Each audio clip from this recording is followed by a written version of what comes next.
आम्हाला अस्त्राचा प्रतिकार करण्याचं ज्ञान नाही का, आमच्याकडे शक्ती नाही का? आणि तो लागला ना युद्ध करायला, हातात गदा घेऊन त्या शस्त्राचा प्रतिकार करू लागला. पण अस्त्र शक्तीपुढे भीमसेनाचे काय चालतो, जास्त त्याच्या अंगावर शस्त्र पडू लागले. सगळ्यांनी कृष्णाचं म्हणणं ऐकलं, पण भीम काय ऐके ना. अगर भीमसेन स्वतः श्रीकृष्ण रथातून उतरून भीमसेनाच्या जवळ गेले. भीमसेन, तूच एकटा क्षत्रिय आहेस का जगामध्ये? आम्हाला कळत नाही. ते काही नाही, शस्त्र खाली, गदा खाली ठेव. तुम्हाला मी नाही ठेवणार, तर तुम्ही ठेवा. मी तर असाच लढत लढत मेलो तरी हरकत नाही, पण शस्त्र खाली ठेवणार नाही. ऐकत नाही. हे पाहिल्यानंतर स्वतः श्रीकृष्ण त्या भीमाच्या जवळ गेले, त्याच्या हातात ती गदा हिसकून घेतली, दूर फेकली. तरी हा गदा घेण्याकरता पळू लागला. मग कृष्णाने त्याच्या कमरेला मिठी मारली. याला वाटलं मी कृष्णालाच ओढीत तिथपर्यंत घेऊन जाईल, म्हणून तो तसाच कृष्णाला घेऊन ओढण्याचा प्रयत्न करू लागला. प्रयत्न करता करता त्याला काही जागचा हलवे ना. कृष्णाची शक्ती लावली आपलीपणाला. भगवान श्रीकृष्णाने गोवर्धन पर्वत धारण केला. त्याला अशी 100 भीमे आवरणं काय कठीण आहे. त्याला काही हालता येईना तरी तो शांत बसला नाही. मोठ्याने ओरडू लागला. माझा पराभव झाला नाही, मोठ्याने ओरडू लागला. काही काही माणसं पराभव झाला तरी कबूल करतात का पराभव झाला? कसं काय एखाद्याला विचारावं. एखादा मनुष्य निवडणुकीत उभा राहिला, पडले नाही, लबाडी केली. अरे लबाडी का करेना तुमच्याच लोकांनी, पण पडले ना तुम्ही. ते कधी पडलं म्हणून म्हणतच नाही. आमच्यातलेच लोक फुटले, आमच्याशीच बेमानी केली त्यांनी, आमच्याच गाडीत बसून फिरले, प्रचार आमच्या विरुद्ध केला. अरे पण काय का करीत, पण असे परिणाम काय झाला?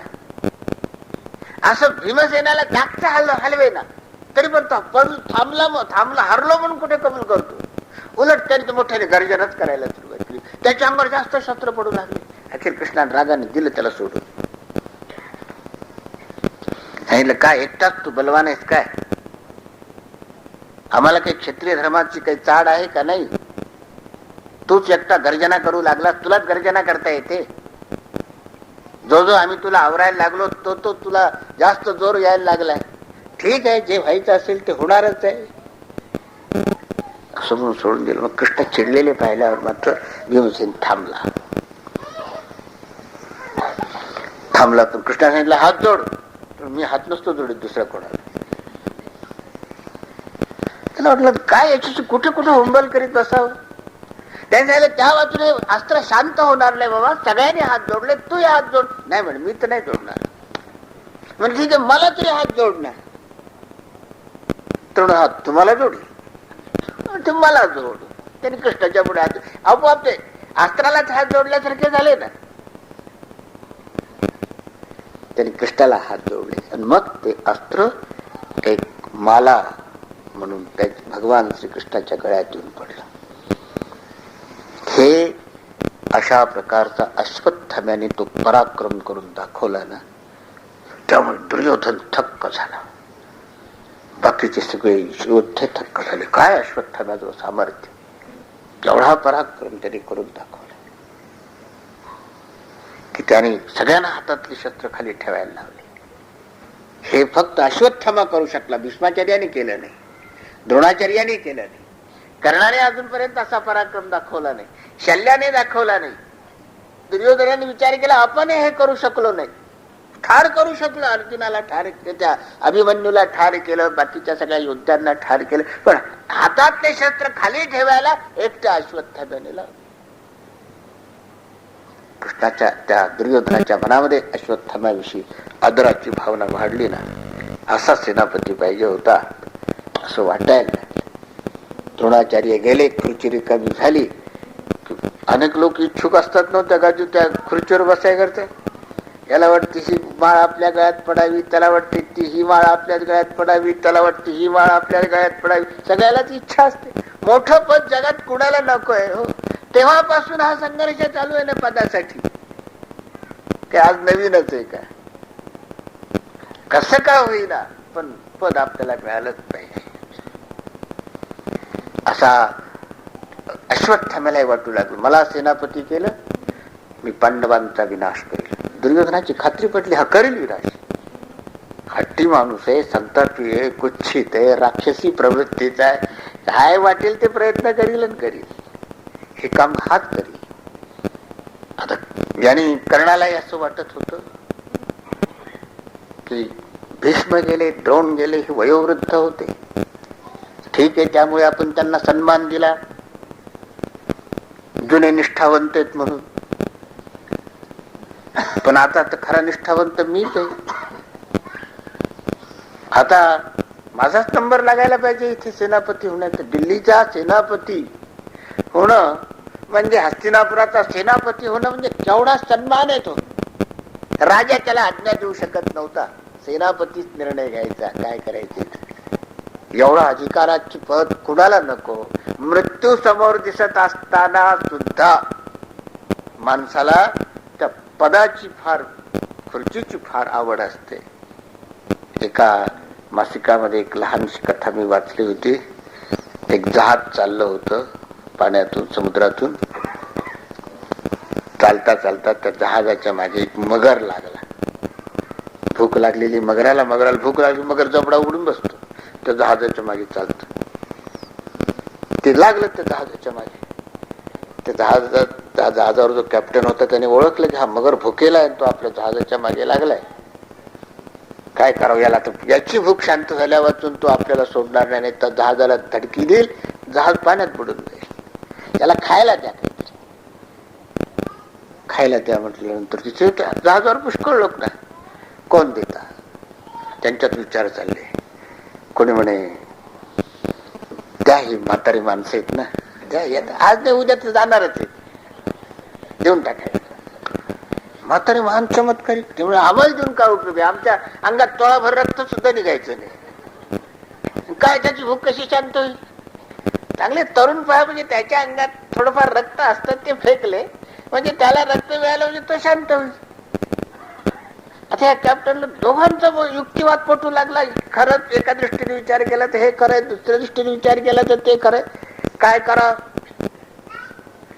म्हणजे कुणाला तरी दिल्या वाचून तर आता काही गत्यंतर नाही. आणि 5-6 माणसं तरी आपल्याला त्याच्यामध्ये द्यावीच लागतील त्याला. अखेर 2 गट पडले ना, एक वृद्धांचा गट वेगळा, एक तरुणांचा गट वेगळा. तर त्यांनी विचार केला, आता असं करू नका, 3 वृद्ध काढा आणि 3 तरुण काढा, ह्याला देऊन टाकू म्हणजे त्याच्या याच्यामध्ये. म्हणजे ठीक आहे, ते काय हरकत नाही, पण तितक्याने याचं पोट काही भरणार नाही, म्हणून याच्या जबड्यामध्ये आधी दुसरंच सामान टाकून देऊ. मोडकळीस आलेलं, काही मोडलेलं, तुटलेलं असं जे सामान असेल ते याच्यामध्ये टाकून देऊ, अडगळीचं, म्हणजे त्याने काही पोट भरण, पाठीमागून हे टाकून देऊ. तसं आपण नाही का जेवायला बसलो म्हणजे आधी जितकं तिखट आहे, खारट आहे, आंबट आहे, सगळं खाऊन घेतो, पाठीमागून एक लाडूचा घास घेतो, गोड तोंड ठेवतो. तसं पाठीमागून हे माणसं टाकू. म्हणून त्याने असं टाकता धीरे मोडलेले सगळे वस्तू टाकून द्यायच्या. त्याची खुर्ची गेली मोडकी त्याच्यामध्ये, सगळ्या वस्तू टाकून. म्हणजे आता माणसं फेका. 2 माणसं दिले, उचलले की दिले फेकून तर त्या जबड्यामध्ये त्यांना ती खुर्ची दिसली. हे लोक 2 जण लागले ना भांडायला, या खुर्चीवर कुणी बसावं म्हणून. त्या याच्या जबड्यात गेल्यावर, मगराच्या जबड्यात गेल्यावर भांडण सुरू झालं बरं का. मारामाऱ्या चालल्या तिथे. याने विचारलं का चालली मारामारी, म्हणजे ही फेकलेली खुर्ची आहे एकच आहे, याच्यावर कोणी बसावं म्हणून आमचं वाद सुरू झालंय. आता एक क्षणाने मरणार आहे आणि तो त्या खुर्चीवर बसण्यासाठी वाद करतोय, भांडण करतोय. किती सत्तेचा मोह किती कठीण असतो. हस्तिनापुराचा सेनापती होणं म्हणजे मृत्यूला कवटाळणं. पांडवाच्या विरोधात जाणं म्हणजे मृत्यूशी झगडणं. मृत्यू सोडतो का कुणाला?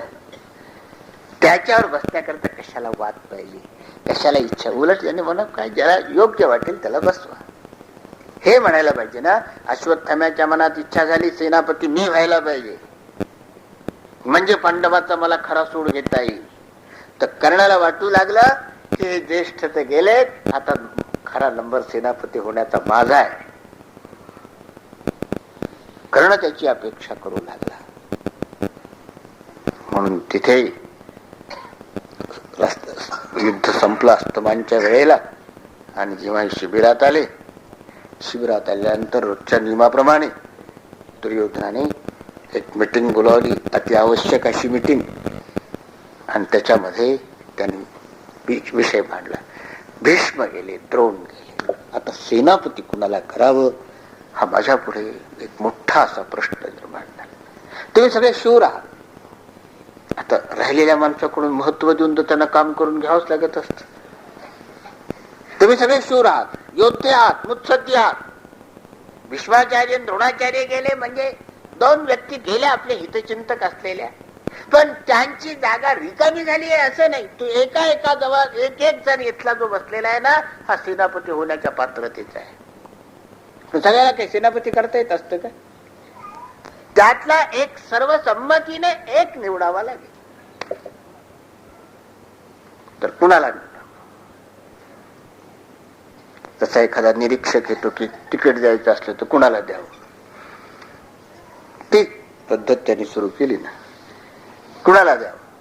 त्यांनी सांगितलं अश्वत्थामा सांगितलं मला.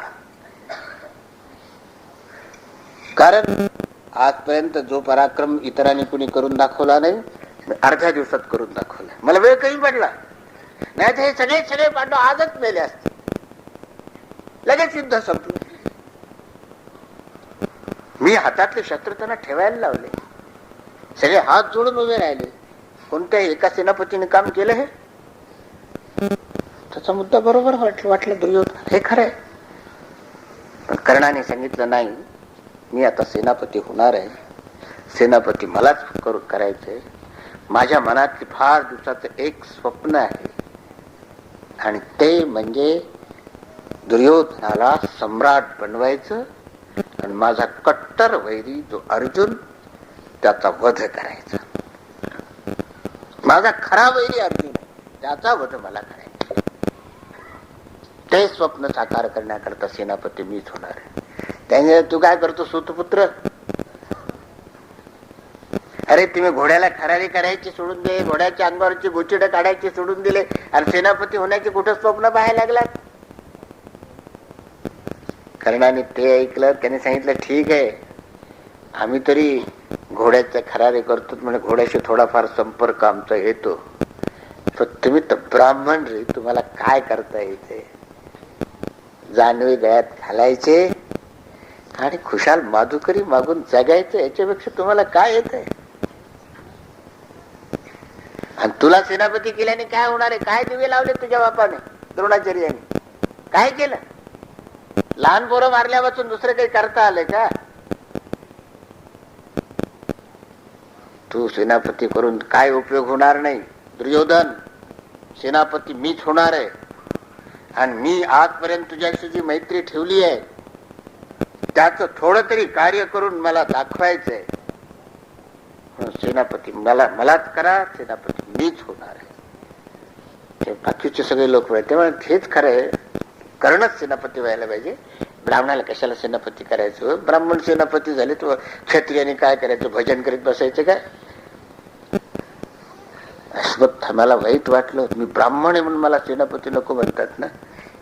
तेव्हापासून हा ब्राह्मण आणि ब्राह्मणेतर वाद चालूच होता बरं का. आज नवीनच आहे असं नाही. तेव्हापासून ब्राह्मणाचा वैर द्वेष, तुम्ही ह्या गादीवर बसायचं नाही, तुम्ही राज्यकारभार हातात घ्यायचा नाही, तुम्ही सत्ता चालवायची नाही, सगळं आम्हीच करू, तुम्ही नुसते आमचे उपाध्याय बनून राहा, आणि आम्ही जी देऊ दक्षिणा ती घ्या, कारण तुमच्या गळ्यात जाणवय, एवढाच फक्त अपराध. त्यात जो काही सद्गुणा असो नसो. त्यांनी सांगितलं माझं हे जानवच आडवं येतं का? अश्वत्थामा उठून उभा राहिला. त्याने म्हटलं माझ्या गळ्यात जानवय म्हणून मला सेनापती करीत नाहीत ना, हे जानवच तोडून टाकतो मी. आणि त्याने धरलं जानव, तोडलं ना खरोखर. त्या प्रसंगावर संस्कृत मध्ये एक नाटकच लिहिलेलं आहे की त्यांनी ब्राह्मण्यच नको मला म्हणून त्यांनी जानव तोडून टाकलं. आणि त्याने तरी कर्णाने ते दुर्योधनाने ते पाहिलं प्रसंग विकोपाला चाललाय. दोन गट आता खूप एकमेकाचा द्वेष करायला बसले. याने जानवं तोडून टाकलं म्हणजे ब्राह्मण्यच फेकून दिले. दुर्योधनाने अश्वत्थाम्याला शांत केलं. थोडं शांत हो अश्वत्थामा, आपण एकमेकाशी वैर करण्याकरता इथे जमलो नाही. आपल्याला विनाश शत्रूचा करायचा आहे. आपसात आपण भांडत गेलो ना तर याचा परिणाम शत्रूला याचा लाभ घडेल. जेव्हा दोन गट आपसात भांडायला लागतात तेव्हा तिसऱ्याचाच लाभ होत असतो. याचा विचार कर. ते त्यांनी जेव्हा ऐकलं त्याने सांगितलं, दुर्योधन, माझ्या वडिलांनी आयुष्यभर तुमच्याकडे सगळं आयुष्य घालविलंय, तुमच्या गादीचं रक्षण करण्यामध्ये, तुमचं रक्षण करण्यामध्ये, आणि मी आजपर्यंत तुमच्याच आश्रयाने सर्व प्रकारची सुख प्राप्त करून घेतली आहे. मी तुमच्या विरोधात जाणार नाही. पण हा जो सूतपुत्र आहे ना, त्याला स्वतःच्या शक्तीचा, पराक्रमाचा, संपत्तीचा त्याला स्वतःला फार गर्व आहे, म्हणून त्याच्याशी माझा विरोध आहे. सांगितलं हा विरोध, आपसातला विरोध आता यावेळेस नाही घडायचा. पुढे आपण त्याचा विचार करू काय करायचं. आता सध्या आपला खरा शत्रू जे त्यांचा पराभव करायचा आहे, त्यांना विरोध करायचा आहे, त्यांचा विनाश घडून आणायचा. अंगराज कर्णाचे पण हात धरला. अंगराज, आता वाद करून काही फल त्याच चांगलं मिळणार नाही. विचाराने ही गोष्ट ठरवावी लागेल. सेनापती कोण करायचा. यालाही वाटू लागलं की जरी अश्वत्थाम्याने शस्त्र पांडवांच्या हातातलं खाली ठेवायला लावलं तरी पण अंगराज कर्णाला सेनापती केलं तरच कार्य साध्य होईल. कारण आतापर्यंत आपण पाहिलं, भीष्माचार्य पांडवांचाच नेहमी पक्षपात धरायचे, त्यांनी पांडवाचा विनाश केला नाही. द्रोणाचार्य पांडवांचाच पक्ष धरायचे, नेहमी माझ्याशी बोलायचे, जरी आमच्याकडे राहत होते, आमचं काम करत होते, पण त्यांना अंतःकरणातून पांडवाविषयी ओढा होता. त्यामुळे द्रोणाचार्यांनी सुद्धा म्हणावं असं कार्य एकही भाऊ कोणी त्या पाचवी भावातला एकही भाऊ ठार केला नाही. आणि त्या द्रोणाचार्याचा हा अश्वत्थामा पुत्र आहे. त्यामुळे हा सुद्धा नक्कीच पांडवाचा विरोध करील. त्याने वडील वारल्यानंतर त्या आवेगामध्ये करून दाखवला पराक्रम, पुढे हे काम करीलच याची काही शाश्वती नाही. हा आपला किती केलं तरी मित्र आहे. आणि त्याने अश्वत्थाम्याच्या विरोधामध्ये जी भूमिका घेतली होती कर्णाने, हा कर्णाचा स्वभाव एक सामाजिक, त्याच्यावर अन्याय झालेलाच होता. सूतपुत्र म्हणून ओळखला जात होता. सामाजिक अन्याय त्याच्यावर झालेला होता. त्याच्या गुणाचं, त्याच्याजवळ असलेले पराक्रमाचं फार थोडे लोक कौतुक करत होते. नाही तर सगळ्यांनी सूतपुत्र आहे, तर किती पराक्रमी असले तर काय उपयोग, सूतपुत्र आहे, त्याच्याकडे नेहमी तुच्छतेने वागत होते. आणि म्हणून पुष्कळ लोकांना त्याच्याविषयीची सहानुभूती वाटते. आणि त्याचा जो अंत झाला, त्या अंताने तर जास्तच त्याच्याविषयी सहानुभूती वाटते ना. तो अंत आपण ऐकणार आहे. अतिशय भयानक त्याचा मृत्यू झालेला आहे. आणि त्यामुळे त्याला कर्णाच्या ठिकाणचे सामाजिक अन्यायाच्या विरुद्ध वागणारी, बोलणारी ही व्यक्ती म्हणून पुष्कळ लोक कर्णाची आरती करतात, कर्णाचं कौतुक करतात, गुण गातात. कर्ण फार श्रेष्ठ होता. कर्णाजवळ एकही दुर्गुण नव्हता. अर्जुनापेक्षा कितीतरी पटीने तो श्रेष्ठ होता. कारण सामाजिक अन्यायाच्या विरुद्ध बोलणारा हाच एक फक्त होता. ब्राह्मण्याचा तिरस्कार करण्याचं धाडस हा याने दाखवलं. बाकी दुर्योधनाने नाही दाखवलं, आणखी कुणी नाही दाखवलं, याने दाखवलं. अश्वत्थाम्याला आपल्या गळ्यातलं जानवं तोडण्यापर्यंत त्याने विरोध केला.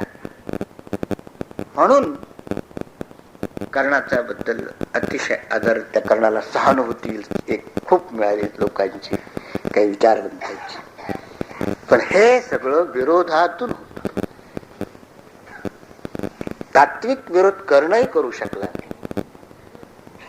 तरी आमच्यावर अन्याय केला, आम्हाला सूतपुत्र म्हणून हे नव्हता, म्हणून आम्ही तुमचा विरोध करतो. तुमच्याजवळ सद्गुण असले तरी विरोध करू. आणि अशा प्रकारे दुर्योधनाचा थोडाशी बाजू, त्याच अंतःकरण, कर्ण सेनापती व्हावा इकडेच होत. त्याने अश्वत्थाम्याला विश्वासात घेतलं आणि अश्वत्थाम्याला सांगितलं, अश्वत्थामा, तुझ्याजवळ शौर्य आहे खरं, आणि अजून 3 दिवस शिल्लक आहे. कर्ण आता अतिशय उत्सुक आहे. तर कर्णाला आपण सेनापती केले नाही. पहिले 10 दिवस कर्ण युद्धातून बाहेर राहिला आणि आताही तो युद्धातून बाहेर राहील. त्यापेक्षा हट्टी माणसाच्या मनासारखं वागावं, आपलं काम करून घ्यावं. विचारवंत अखेर तूच आहे, तूच थोडा शांत राहा, मी करील एक दिवस तुला सेनापती. थोडा यावेळेस नको आता विरोध करू. दुर्योधनाची तीच इच्छा आहे हे पाहिल्यावर अश्वत्थाम्याने सांगितलं, ठीक आहे करा त्यांना सेनापती. म्हणजे करा नाही, तू हे नाव सुचव. मला माहिती आहे तुला सेनापती न केल्यामुळे तू नाराज राहशील, कृपाचार्य नाराज राहतील आणि तुमच्या मागे असलेले जे अनुयायी आहेत तेही नाराज होतील. असं नको, तर तू कर्णाचं नाव सुचव. मी सुचवतो. अश्वत्थाम्याने दुर्योधनाशी विचार करून त्याने सांगितलं की सेनापती अंगराज कर्णाला करा. आमचा हा जो विरोध होता हा इथपर्यंतच आहे, आता इथून पुढे विरोध राहणार नाही. पण मला पांडवाचा सूड घ्यायचा आहे. एक दिवस मी पांडवांचा सूड कोणत्याही पद्धतीने, कशाही जमेल त्या पद्धतीने घेईल. महाभारत म्हणजे एक सूडाचा प्रवास आहे. प्रत्येक जण आपला सूड उगवतोय तिथे. हा त्याचा सूड उगवतो, तो याचा सूड उगवतो. ही परंपरा चालूच आहे. आणि त्याने अंगराज कर्णाला सेनापती करण्याविषयी सुचवलं आणि त्याच्या सेनापती पदाचा अभिषेक करण्याकरता तयारी सुरू झाली. ते सेनापती पदाचा अभिषेक कसा झाला, किती थाटाने झाला. कर्णाजवळ अभिजात एक गुण होता, तो म्हणजे दानशूरपणाचा. तो दानशूरपणाचा त्यांनी तिथे कसा दाखवलाय, तो जो भाग आहे तो आपण आता पुढच्या अध्यायामध्ये पाहणार आहोत. इति श्री महाभारती कर्ण पर्वणि अध्यायः.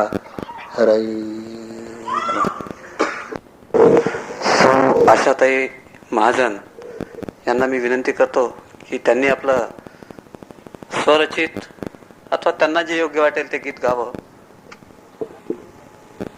महाजन यांनी जवळपास आतापर्यंत 150च्या वर स्वतःची गीतं रचलेली आहेत. याविषयी जवळपास सर्वांना माहिती आहेच. त्यांचे काही कविता संग्रही प्रकाशित होण्याच्या मार्गावर आहे. एक प्रकाशित झालेला आहे माझ्या माहितीप्रमाणे.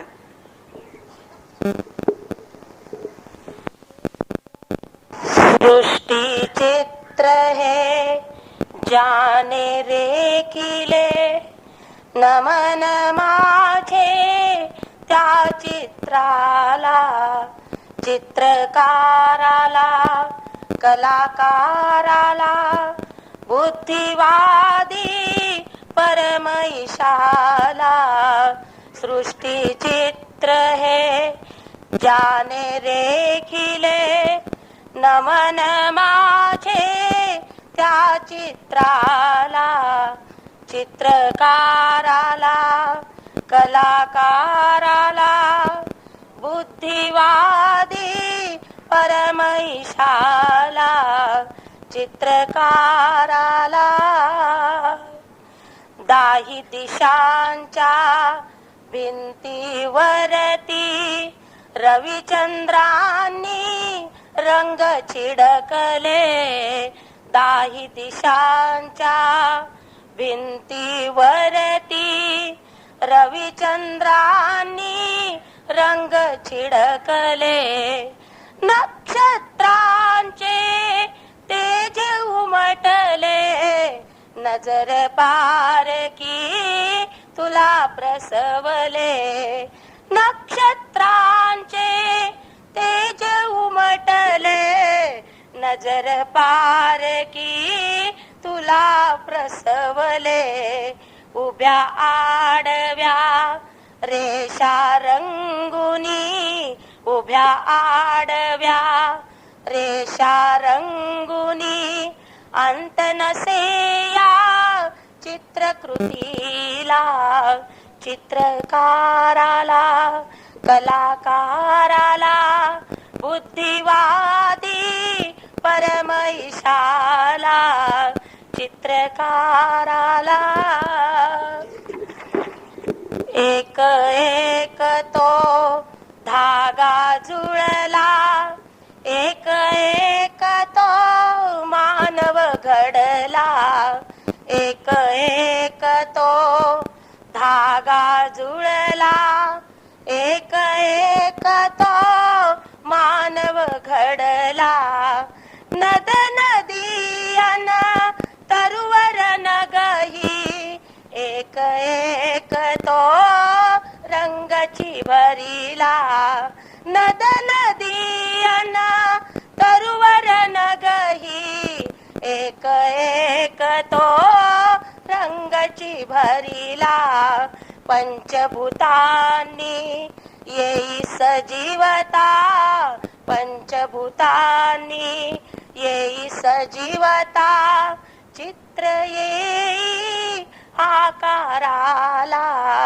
चित्रकाराला कलाकाराला बुद्धिवादी परमैशाला चित्रकाराला सर्व दर्शन फिके याहुनी जगती प्रदर्शन फिके याहुनी सर्व दर्शन फिके याहुनी जगती प्रदर्शन फिके याहुनी चित्रकाराला नको प्रसिद्धी प्राप्त त्याला आदि सिद्धी चित्रकाराला नको प्रसिद्धी प्राप्त त्याला आदि सिद्धी न दिसताही कौतुक त्याचे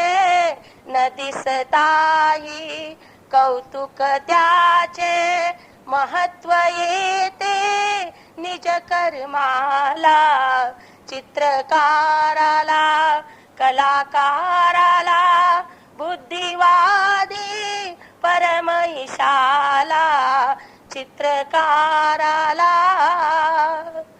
धवल कांतीने हिमाद्री नटला सृष्टीतील तो कणकण खुलला धवल कांतीने हिमाद्री नटला सृष्टीतील तो कणकण खुलला कुंचल्याचे नेत्र निमाले शेषमस्तकी चित्र हे वसले कुंचल्याचे नेत्र निमाले शेषमस्तकी चित्र हे वसले एक आसती माझ्या हृदयी एक आसती माझ्या हृदयी बघावे एकदा चित्रकर्त्याला चित्रकाराला कलाकाराला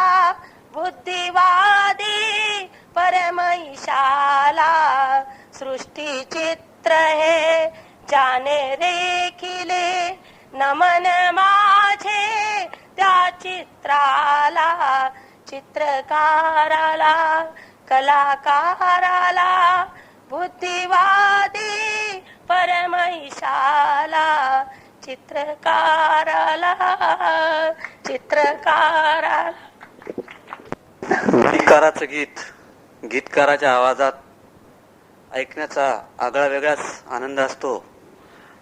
तो आनंद सौ आशाताई महाजन यांनी आपणाला दिलेला आहे. यानंतर सौ भारती अरविंद सावजी हे आपले एक गीत सादर करतील अशी मी त्यांना विनंती करतो. मी जे गीत म्हणत आहे ते सौ आशाताई महाजन यांनीच तयार केलेलं आहे. सृष्टीमध्ये जे संत आहेत तेच परमेश्वर आहे हेच या गीतामध्ये सांगितलेलं आहे. झाले किती कसंत आहे किती महंत होतील ते दिगंत जाणून घे मनुजा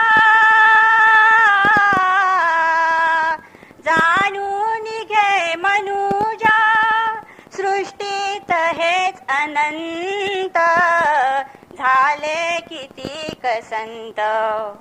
ही माय भूमी माझी आहे किती पवित्र. ही माय भूमी माझी आहे किती पवित्र. त्रिभुवनात ही प्रसिद्ध गातो हिचे चरित्र. गातो हिचे चरित्र.